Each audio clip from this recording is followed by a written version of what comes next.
அறத்தின் வழி நின்று வழிபடுத்த இனத்திற்கான ஒரு ஊடகம் வள்ளுவம். சப்ஸ்கிரைப் செய்து உறுதுணையாகுங்கள். பொருளாதாரம் கொடுத்து பெருந்துணையாகுங்கள். வள்ளுவம் நேயர்களுக்கு வணக்கம். அரசியல் பேசு நிகழ்ச்சிக்கு உங்களை வரவேற்பதில் மகிழ்ச்சி. என்று நம்மோடு இணைந்திருக்கிறார் தமிழீழ செயல்பாட்டாளர் ஈழன் அவர்கள். சார் வணக்கம். வணக்கம். எப்படி இருக்கீங்க சார்? சிறப்பு. நான் நல்லா இருக்கிறேன். நீங்கள் எப்படி இருக்கிறீங்க? நல்லா இருக்கேன் சார். நல்லா இருக்கேன் சார். இன்னைக்கு மே 18 தமிழர்களுடைய ஒரு கருப்பு நாளாக உலகம் முழுமைக்கும் இருக்கிற தமிழர்களால் அனுசரிக்கப்படுகிறது. இந்த நாளை கொண்டாட வேண்டிய நாள் இல்லை. மே 18 என்பது ஒரு மறக்கப்பட வேண்டிய நாள். அந்த புண்ணை திரும்பவும் இவங்க பேசிக்கிட்டு இருக்காங்க அப்படின்னு சொல்லிட்டு இலங்கையினுடைய எம்பி அர்ஜுனா அவர்கள் பேசியிருக்காரு. எப்படி எடுத்துக்கலாம் அந்த ஸ்டேட்மெண்ட்டை? இன்னைக்கு எங்களுடைய பெற்றோர்கள் என்ற பிள்ளைய பறி கொடுத்துட்டோம் என்று சொல்லி எங்களுடைய மே 18 இன்றைக்கு எங்கள் நாட்டில் இருந்து கதறி கொண்டிருக்கிறாங்க. உலகம் எல்லாம் தமிழர்கள், உலகத்தில் உள்ள எல்லா மக்களுக்கும் தமிழீழ எங்கட இனம் ஒன்று இருந்தது, அது அழிக்கப்பட்டது, எங்கட இனத்துக்கான நீதி என்ற ஒரு அடிப்படையில நாங்கள் உலகமெல்லாம் போராடி கொண்டிருப்பதற்கான அடிப்படை நோக்கம் என்னன்னு சொன்னா, எங்கட மக்களுக்கும் உலகத்துக்கும் எங்களுக்கு நடந்த இனப்படுகொலையை எடுத்து சொல்வது. நாங்கள் 15 கோடி தமிழர்கள், 1.5 கோடி சிங்களவர்களால் பல லட்சக்கணக்கான மக்கள் படுகொலை செய்யப்பட்டிருக்கிறார்கள். பச்சை குழந்தைகள் புத்தக பைகளுடன் புதைக்கப்பட்டிருக்கிறார்கள்.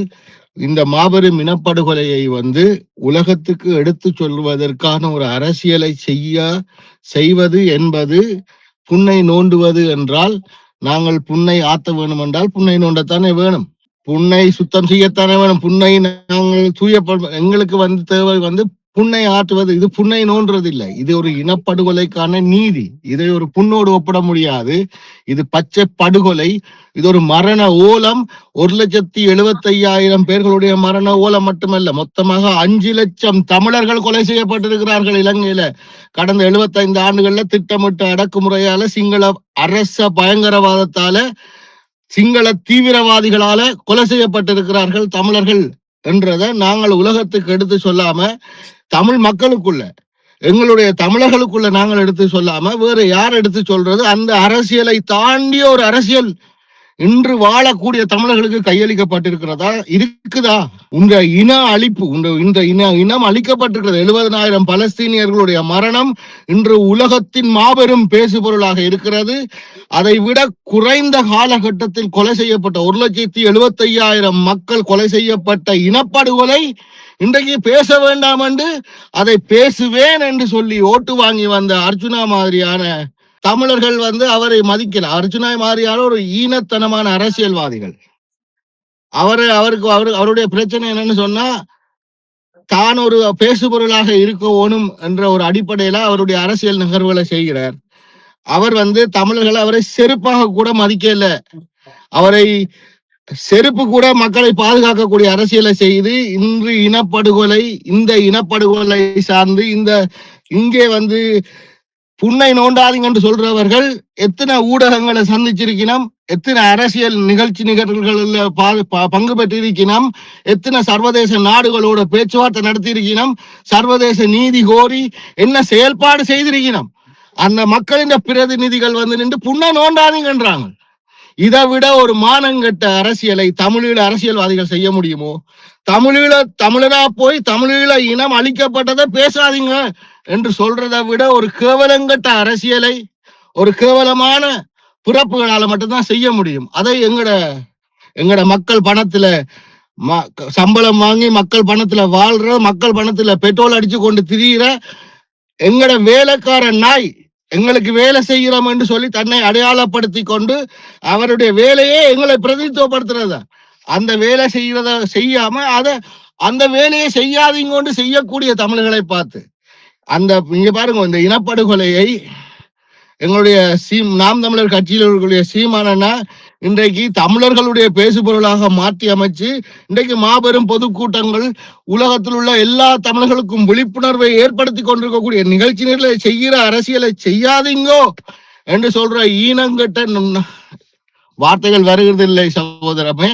என்னன்னு சொன்னா, அந்த அளவுக்கு கேவலமான செயல்பாட்டை எங்களுடைய அரசியல்வாதிகள் அவர்கள் செய்ய வேண்டிய வேலையை எங்களுடைய சீமானா செய்கிறார் என்ற அடிப்படையில அவர்களுக்கு வைத்தறிச்சல் பொறாம இலங்கை அரசாங்கத்தின் சம்பளம் வாங்குற கைக்கூலிகளாக அவர் ராஜபக்ஷ தனக்கு தகப்பனார் என்று சொன்னவர் தான். அவர் இலங்கை பாராளுமன்றத்துல போய் ராஜபக்ஷ தனக்கு தகப்பனார், அவருடைய மைந்த அவர் மைந்த ஃபேமிலியே அவருடைய என்று சொல்லி அவர் ஒரு நாளைக்கு ஒரு கதை கதைச்சு கொண்டிருக்கக்கூடிய ஒரு பைத்தியக்காரர். எங்களை நாங்க அங்க சொன்ன மாதிரி தமிழ்நாட்டின் ஒரு ஓட்டமல்லன் ஸ்டார் மாதிரி தமிழ் ஈழத்தின் ஒரு ஓட்டமல்லன் ஸ்டாரா நாங்கள் பார்க்கிற சிரிக்கிற ஒரு ஆளா இருக்கிறார். அவருடைய நகைச்சுவை சம்பவங்கள் பல விதமாக போட்டுக்கொண்டிருக்குது. அவர் சீரியஸா எடுக்க வேண்டிய ஒரு ஆள் இல்லை. ஆனா இந்த மாதிரியான அரசியலை, தமிழ் தேசிய அரசியலை, தமிழ் இன அழிப்பை, தமிழர்களுடைய தலையான அரசியல், உச்சக்கட்ட இன்றைக்கு வாழக்கூடிய தமிழர்களுடைய தலையான அரசியலே தமிழின அழிப்பு தான்.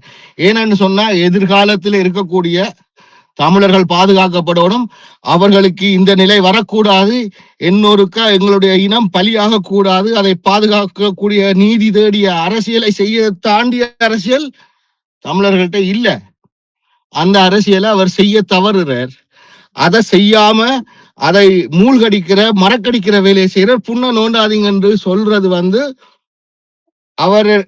அவர் இனி ஈழத் தமிழர்களுக்கு முன்னாலே நீ அரசியல் செய்ய தகுதியற்ற அவரை நாங்கள் இனி கவனிக்க வேண்டிய விதத்துல சர்வதேச அரங்கெங்கும் கவனிக்க மக்களை அவரே தயார்படுத்துறார்.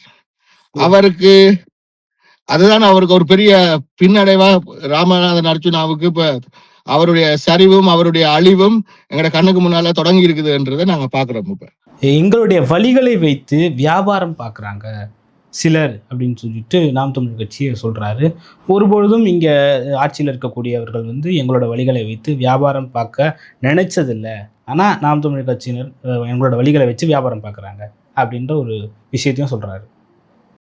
இல்ல, அது ஒரு என்னுடைய வழிகளை வைத்து என்னுடைய உரிமைக்காக என்னுடைய நிலையை உலகத்துக்கு எடுத்து கூறி எங்களுடைய வழிகளை வியாபாரம் பார்க்கவில்லை, எங்களுடைய வழிகளை அரசியலாக்குறாங்க, அரசியல் செய்யறாங்க. அதுக்கான தீர்வு நோக்கி தமிழர்களை, உலகத் தமிழர்களை அதை நோக்கி தமிழர்களுடைய தீர்வு நோக்கி எங்களுக்கான அரசியலை பேசக்கூடிய ஒரு தலையான தலைமகனாக இன்று இருக்கக்கூடிய ஒரே ஒரு தமிழனாக என்னுடைய அரசியலுக்கு எந்த ஒரு விட்டு கொடுப்பும் இல்லாம உறுதியாக நிற்கக்கூடிய ஒரு மனிதனாக எங்களுடைய நாங்கள் எங்களுடைய சீமானண்ணாவை ஒரு பெரிய ஒரு இடத்துல உலகத் தமிழர்கள் உலகம் நாம் தமிழர் கட்சி தமிழகத்தில் மட்டுமில்லை, தமிழர்கள் வாழக்கூடிய அத்தனை நாடுகளிலும் உருவாக்கப்பட்டிருக்கிறது. இன்றைக்கு உலகம் பூராக இருக்கக்கூடிய தமிழர்கள் ஒரு மாபெரும் தலைவனாக தங்களுடைய எதிர்காலத்தின் ஒரு நம்பிக்கையாக பார்க்கக்கூடிய சீமானண்ணா மீது அவதூறு பேச வேணும், தமிழ் தேசியத்துக்கு எதிரான அரசியலை செய்ய வேணும் என்று இலங்கையில சம்பளம் வாங்கக்கூடிய, இலங்கை அரசாங்கத்தின் காசு வாங்கக்கூடிய இலங்கை பிரதிநிதி தான் அவரு. இலங்கையில சம்பளம் தமிழ் மக்களோட பிரதிநிதி இல்ல. இப்ப நீங்க சொல்ல போனா தமிழர்களுடைய துரோகிகள் தமிழினத்துக்கு எதிராக நின்று இந்திய இராணுவத்தோடும் இலங்கை இராணுவத்தோடும் துணைப்படையாக நின்று எங்களை கொலை செய்த பிளட்டலோ எல்லாருமே தமிழர்களுடைய பிரதிநிதிகளாகத்தான் உட்கார்ந்து இருக்கணும். எல்லாம் 100 ஓட்டு 50 ஓட்டு 500 ஓட்டுன்னு சொல்லி இந்த எதிர்ப்பு ஓட்டுகளும் இலங்கை அரசாங்கத்தோட கால் கூலியாக இருந்து கொண்டு அவர்கள் சார்ந்த விடயங்களை செய்யக்கூடிய ஆக்களும் இங்க மக்கள் பிரதிநிதியாக இருக்கணும், இருந்து கொண்டும் இருக்கணும். இதுக்கு முதலும் எல்லாரும் இருந்திருக்கணும். அது மாதிரி இவர்கள் மக்கள் பிரதிநிதின்னு நாங்கள் பார்க்க முடியாது. இவர்கள் இலங்கை அரசாங்கத்தின் அஜெண்டாவோடு திடீராக்கள். தமிழ் இனப்படுகொலையை நோண்டாத என்று பேசக்கூடிய ஒருத்தன் தமிழர்களுடைய பிரதிநிதியாக இருக்க முடியுமான்னு நீங்க சொல்லுங்க. இந்த உலகத்துல உங்க இன அழிப்பை பற்றி பேசாதீங்கன்னு ஒரு அரசியல் செய்யக்கூடிய ஒரு பைத்தியக்காரனை நீங்க எங்கேயாவது பார்த்திருக்க முடியுமோ? அப்ப இவரை நீங்கள் பிரதிநிதியாக அவர் வந்திருந்தாலும் அவர் அதை எங்களை பிரதித்துவப்படுத்த இல்லை என்றுதான் நாங்கள் பார்க்க வேண்டும். பேசி வெறும் வியாபாரம் மட்டும்தான் பார்த்திருக்காங்களே தவிர அந்த மக்களுக்காக இது வரைக்கும் எதுவுமே கொடுத்ததில்லை, எதுவுமே பண்ணதில்லை அப்படின்றதுதான். அதெல்லாம் பச்சை தவறு என எனக்கு கண்ணுக்கு முன் அதை தெரியும். நாம் தமிழர் கட்சி பிரித்தானியா, நாம் தமிழர் கட்சி கனடா, நாம் தமிழர் கட்சி ஐரோப்பா என்று சொல்லி அனைத்து நாம் தமிழர் கட்சிகளும் மாவீரர் குடும்பங்களுக்கு உதவி திட்டங்கள்ல இருந்து அங்கே இருக்கக்கூடிய பல தமிழீழத்தில் இருக்கக்கூடிய மக்களுக்கான பாதுகாப்பு, இங்கே அரசியலையும் அவர்களுடைய பாதுகாப்புக்கான பொருளாதார தேவைகளையும் எங்களுக்கு தெரிஞ்ச பல ஆயிரக்கணக்கான மேடை நிகழ்ச்சிகள்ல இருந்து மேடை போட்டு செஞ்சிருக்கணும் தமிழீழத்துல. இந்த நாய்கள் எல்லாம் அந்த பக்கம் வெட்டி பார்த்திருக்காது, அந்த வேலை திட்டங்கள் எதுவும் தெரிஞ்சிருக்காது. ஏன்னா அவர்கள் மக்களுக்கு சேவை செய்யறதுல வேண்டிய நோக்கம். அவைகளுக்கு டிக்டாக் வீடியோ எடுக்கிறதும், அங்க போய் நின்று கொண்டு தாங்கள் ஒரு ஹீரோ மாதிரி நின்று கதைக்கிறதும், வெளிநாட்டுல இருக்கக்கூடிய எங்களை மாதிரி ஆட்கள்கிட்ட வந்து பிச்சை எடுக்கிறது. ஆனா மக்களுக்கு என்னடா அரசியல் செஞ்சு நீங்க பாருங்க. மே 18 இவருடைய அரசியல் என்ன, சீமான் அண்ணாவுடைய அரசியல் என்னன்னு பார்க்கலாம். இன்றைக்கு தமிழகத்துல என்ன நடந்து கொண்டிருக்கு மே 18க்கு? இன்றைக்கு இவருடைய அரசியல் என்ன நடக்குது? இவர் எங்க நிற்கிற? தமிழீழ மக்களுடைய நிலைப்பாட்டை நாங்கள் செயல்பாட்டின் மூலம் பார்க்கலாம். அதனால எங்களுடைய அரசியலை வைத்து ஒரு காலமும் எங்களுடைய விடிவுக்காக போராடக்கூடிய ஒரு அமைப்பாக, உழைக்கக்கூடிய ஒரு சக்தியாக நாங்கள் பார்க்கக்கூடியது சீமான் அண்ணாவைத்தான். வேற யாரையும் நாங்கள் நம்புறது இல்லை. தமிழர்கள் வந்து லேசா யாரையும் நம்ப மாட்டினோம். நாங்கள் நம்பினோம்னு சொன்னா கடைசி வரைக்கும் உறுதியாக நிற்போம். அந்த நிலைப்பாட்டில எங்களுக்கு தெரியும் சீமான் அண்ணா வந்து அப்பழுக்கற்ற உழைப்பாளி, நேர்மையான மனுஷன், எந்த ஒரு ஒளிவு மறைவும் இல்லாம எல்லாமே தெளிவாக மேடையில சொல்லி அரசியல் செய்யக்கூடிய ஒரு மாமனிதன். இன்றைக்கு நாங்கள் பார்த்த காலகட்டங்கள்ல, இன்றைக்கு வாழக்கூடிய மனிதர்கள்ல எத்தனை ஆயிரம் மேடை பேச்சுக்களை எங்களுடைய இன விடிவுக்காக, எங்களுடைய இனத்தை தெளிவுபடுத்துவதற்காக, அடுத்த தலைமுறையை வலுப்படுத்துவதற்காக எவ்வளவு பெரிய அரசியல் செய்யக்கூடிய சீமான் அண்ணாவின் அரசியலையும், இது நாய், இது உண்மையிலே சொல்றேன், இது ஒரு நாய். இந்த நாயோட வந்து அவருடைய செருப்போட கூட, சீமானுடைய செருப்போட கூட அர்ச்சுனா ராமநாதன் என்ற நாயை நீங்கள் ஒப்பிட முடியாது. அவருடைய உழைப்பில் உள்ள, அவருடைய செருப்பில் உள்ள தூசியின் உழைப்பு கூட இந்த அர்ச்சுனா ராமநாதன் என்ற நாய்க்கே இல்லை. இவர் படம் எடுத்து வந்தவர். அவர்கிட்ட படத்தாலே அவருக்கு நாங்கள் படம் அடிச்சு ஒரு போட்டோ ஓட்டி விடுவோம். அவருக்கு படம் அடிச்சு போட்டோ ஓட்டி மாலை போட்டு அவருடைய அரசியலை முடித்து வைக்கிறதுக்கான முடிவின் தொடக்கமாக தமிழக அரசியல் அர்ச்சுனா ராமநாதனுக்கு அமைஞ்சிருக்குது. அதனால சீமான் அண்ணாவுடைய நாம் தமிழர் கட்சியினுடைய உழைப்பை இந்த நாய்களுடனும், இந்த பேய்களுடனும், இந்த செருப்பு நக்கிகளுடனும், இன்றைக்கு அவர் ஜேவிபி மேடையில போய் ஏறினவர், அவர் அந்த மேடையில இருந்து திரட்டி விட்டவங்க, அவர் அங்க போய் செருப்பு நக்கினவர். அதுக்கு பிறகு போய் பூட்லிக்கஸ் சொல்லுவாங்க ஆங்கிலத்துல, அது ஒரு நாகரிகமான வார்த்தை, பூட்லிக்கஸ். அதான் இவருடைய வேலை. ஒவ்வொரு கட்சியா போய் செருப்பு நக்கி போட்டுதான் கடைசியா வந்தவர். சோ இந்த அரசியல்வாதிகளை நீங்கள் வந்து, அவரை வந்து நாங்கள் சீமான செருப்பில் இருக்க கூட தூசோட கூட ஒப்பிடக்கூடாது. அது வந்து ஒரு இழிவான செயலாக நான் பாக்குறேன். இதெல்லாம் ஒரு நாய் இன்றைக்கு நிற்கும், நாளைக்கு இருக்காது. நாங்கள் 15 ஆண்டுகளாக தமிழ் தேசிய அரசியலை உறுதியாக நின்று பேசக்கூடிய ஒரு மாபெரும் படையோட, உலகம் பூராக கிளைகள் விரித்து வளர்ந்து நிற்கக்கூடிய மாபெரும் படைக்கு முன்னால நின்று இந்த ஒத்த கால நாய்களோட நாங்க ஒப்பிட வேண்டாம்னு நினைக்கிறேன். அந்த கடைசியா ஒரு கேள்வி என்னன்னா, இவருக்கு நாம் தமிழர் கட்சியே இந்த மாதிரி அவதூறு பேசணுன்ற அவசியம் என்ன வந்தது? தமிழ்நாட்டு அரசியல்ல இத்தனை நாட்டம் காட்ட வேண்டிய அவசியம் என்ன வந்ததுன்ற ஒரு கேள்வியும் இருக்கு. இதே வேலைய இலங்கையில, ஈழத்துல அந்த மக்களுக்கான பணிகளை அவர் செய்யறாரா இதே வேகத்துல அப்படின்ற ஒரு கேள்வியும் இருக்கு. இல்ல, நீங்க 2 கேள்வி வச்சிருக்கீங்க. ஒன்று, அவருக்கு என்ன அவசியம்னு சொன்னா, இது இலங்கையில பிச்சை இலங்கையில இருக்கக்கூடிய சிங்கள மற்றது இந்த விஜய் ரசிகர்கள் இந்த ஓட்டை நக்குறதுக்கு என்று சொல்லி பல விஷயங்கள் இதுக்கு பின்னால, இந்த அஜெண்டாக்கு பின்னால இருக்குது. இது இந்த வேலைகளையும் அதுக்கு பிறகு வந்து இலங்கையில இவர் என்ன செஞ்சிருக்கிறாருன்னு சொன்னா, இவர் வெறுமனவே டிக்டாக் வீடியோ போட்டிருக்கிறார். பாராளுமன்றத்துல சில ஸ்டண்டுகள் எல்லாம் நடத்தி இருக்கிறார். அதை தவிர மக்களுக்காக இவர் என்ன செஞ்சார் சொன்னா, வெளிநாட்டுல உள்ள தமிழர்கள்ட்ட காசுகள் வாங்கி டிக்டாக் வீடியோக்கள்ல நான் இதுக்கு இவ்வளவு காசு வாங்கினான், அதுக்கு அவ்வளவு காசு வாங்கினான் என்று தமிழ் மக்களுக்கு வீடியோக்கள் பல போட்டிருக்கிறார். ஆனா மக்களுக்கு எது நடந்த மாதிரி நாங்கள் இதுவரைக்கும் பார்க்கல. இதுவரைக்கும் வரால இந்த தமிழ் மக்களுக்கு ஏதாவது நடந்தது நாங்க பார்க்கல. ஆனா மக்களிட காசு வாங்கினது, நிறைய காசுகளை தமிழ் மக்கள்கிட்ட டிக்டாக் வீடியோ கால் போட்டு பிச்சை எடுத்ததை நாங்கள் அவற்றை வீடியோக்கள் மூலம் நீங்களும் போய் பார்க்கலாம். டிக்டாக், யூடியூப் எல்லா ஊடகங்களையும் பயன்படுத்தி புலம்பெயர் தேசத்துல பிச்சை எடுத்ததை பார்த்துருக்கேன். ஆனா அந்த பிச்சை காசை வச்சு எதையும் செஞ்சதை நான் பார்க்கல. அதுதான் அவர் செய்தது. அவர்தான் அவருடைய அரசியல் தமிழீழத்துல. இங்க அவசியங்கள் பல இலங்கை அரசாங்கத்தின் அஜெண்டாக்குள்ள அவர் வேலை செய்யக்கூடிய ஒரு ஆளாக நாங்கள் பல காலமா பார்க்கிறோம்.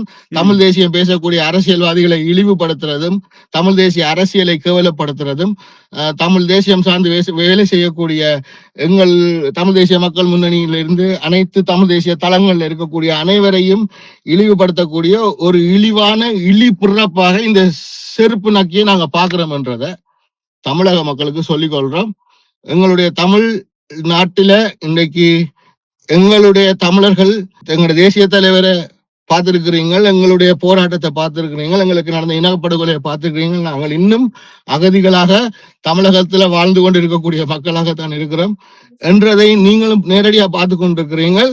இந்த நாய்கள் எல்லாம் அகதி முகாம் பற்றி எட்டி பார்க்கல, அங்க வாழக்கூடிய மக்களுடைய நிலையை பற்றி பார்க்கல.